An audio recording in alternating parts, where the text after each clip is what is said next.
It is a tremendous honor for me to stand before the future of the United States Navy and the United States Marine Corps. You will always remember this commencement day, day of excitement, pomp, circumstance, tears of joy, and relief when the speaker finally stopped speaking. When I accepted the invitation to speak here, I asked Admiral Clark, fine man that he is, if he had any thoughts on what I should talk about. He said, "Mr. President, you should talk about 20 minutes.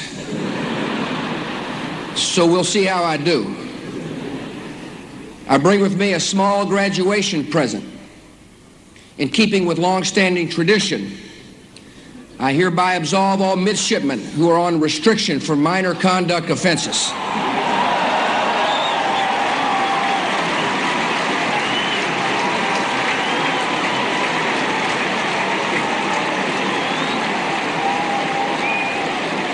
It seems a lot of you are cheering.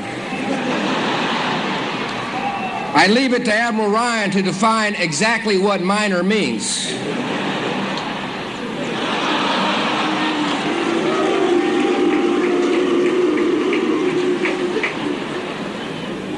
Your class has so much to be proud of.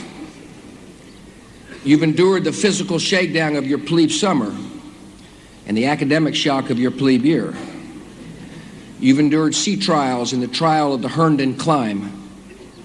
You slept in rooms adorned with brass plaques that remind you of predecessors whose chests were adorned with medals of honor. You've worshiped in a chapel engraved with the words, "Non sibi sed patriae," not for self, but for country. You've studied in buildings named after giants, Nimitz, Samson, Mahon, and Michelson.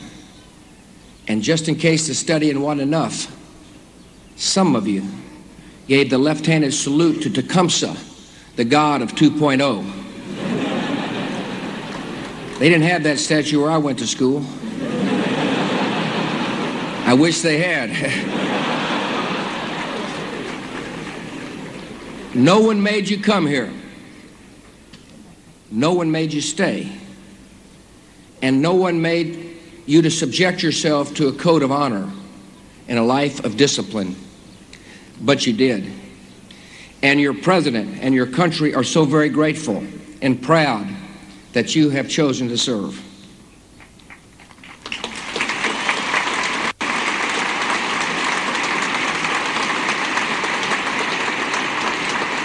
We all know that you did not arrive at this day by yourselves.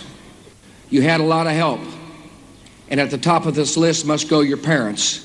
And I'd like to congratulate them as well.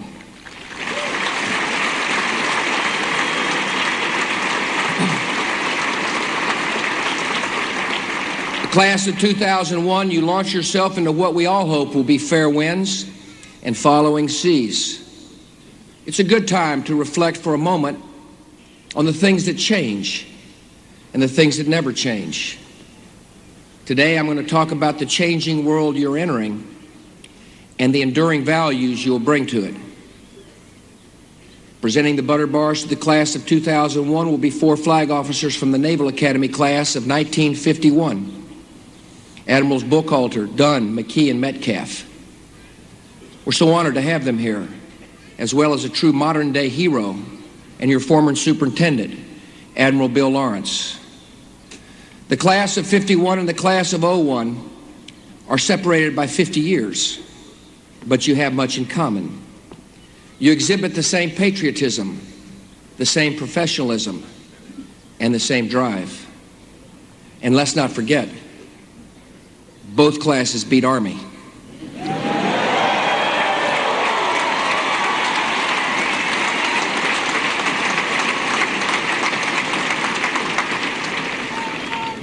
Half a century ago, the class of 51 ventured into a world where the very existence of our nation seemed to hang in the balance. Thanks in part to their service and sacrifice, the values of democratic freedom prevailed throughout some 40 winters of a Cold War. Today, you inherit a world that is safer and more peaceful, a world the class of '51 helped make possible. You're the custodians of their legacy, the next link in the long, unbroken chain that is Annapolis past and present.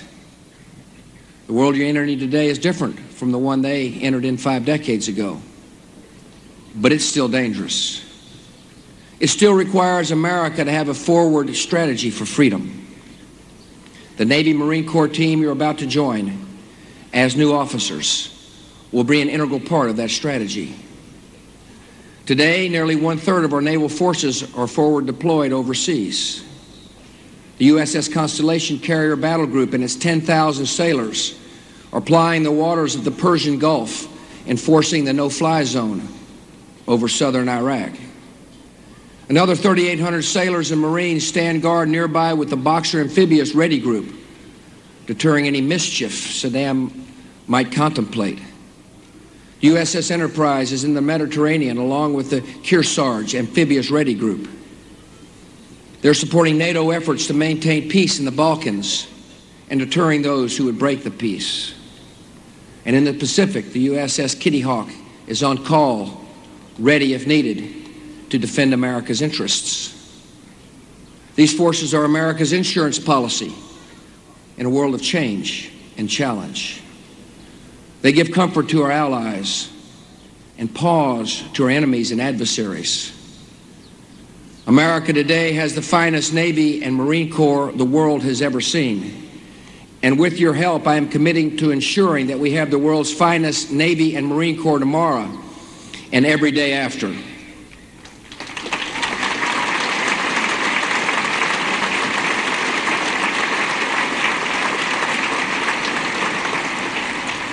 To do so, we must build forces that draw upon the revolutionary advances in the technology of war that will allow us to keep the peace by redefining war on our terms. I'm committed to building a future force that is defined less by size and more by mobility and swiftness, one that is easier to deploy and sustain, one that relies more heavily on stealth, precision weaponry, and information technologies. 15 years from now, as many of you approach the point of command, a president may stand here and describe a far different range of deployments than the one I just gave. He or she may speak of Aegis destroyers protecting entire continents from the threat of ballistic missile attack, modified Trident submarines carrying hundreds of next-generation smart conventional cruise missiles, agile Marine task force ready to deploy with far greater speed, operational reach, and precision than ever before, and global command and control systems providing near total battle space awareness in real time to on-the-scene commanders. Building tomorrow's force is not going to be easy. Changing the direction of our military is like changing the course of a mighty ship. All the more reason for more research and development, and all the more reason to get started right away. Yet building a 21st century military will require more than new weapons. It will also require a renewed spirit of innovation in our officer corps. We cannot transform our military using old weapons and old plans. Nor can we do it with an old bureaucratic mindset that frustrates the creativity and entrepreneurship that a 21st century military will need. The world around us is made smaller every day by the powers of science and technology. These forces of change are transforming every field, from business and communications to health and culture. As the newest officers in our military, your leadership challenge is to embrace those forces so that you might shape them and harness them to build the security of our country. Only by accepting this challenge will you be able to see over the horizon and to develop the new concepts and applications that our Navy will need in the decades to come. It is this spirit of innovation that in the late 20s allowed a visionary like Admiral Mark Mishner to truly understand the potential power of putting an airplane on a ship. He and other great pioneers perfected in less than 20 years the doctrine, technology, and tactics of naval aviation that would win the war in the Pacific. That same decade, the spirit of innovation allowed a smart Marine major named Pete Ellis to understand that such a war would require the ability to land men and heavy equipment from a ship. So he spent the better part of his career developing the doctrine of amphibious warfare. And Marines at Iwo Jima and Incheon were thankful he did. The same spirit led Admiral Hyman Rickover in the 50s to the insight that the nuclear genie could be bottled to allow our submarines to stay underwater for months at a time. It led Admiral Red Rayburn to understand how to put a nuclear missile on a submarine. And it led Arleigh Burke, the father of the modern Navy, to have the foresight to put these two men and their ideas together to create the third and most invulnerable leg of our Cold War nuclear triad. Creativity and imaginative thinking are the great competitive advantages of America and America's military. Today, I call upon you to seize and to join this tradition of creativity and innovation. Our national and military leaders owe you a culture that supports innovation and a system that rewards it. Officers willing to think big thoughts and look at problems with a fresh eye are sometimes wrong.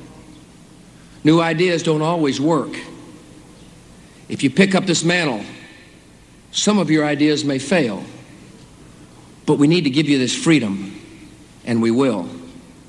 It is from your failures that we will learn and acquire the knowledge that will make successful innovation possible. As president, I'm committed to fostering a military culture where intelligent risk-taking and forward-thinking are rewarded, not dreaded. And I'm committed to ensuring that visionary leaders who take risks are recognized and promoted.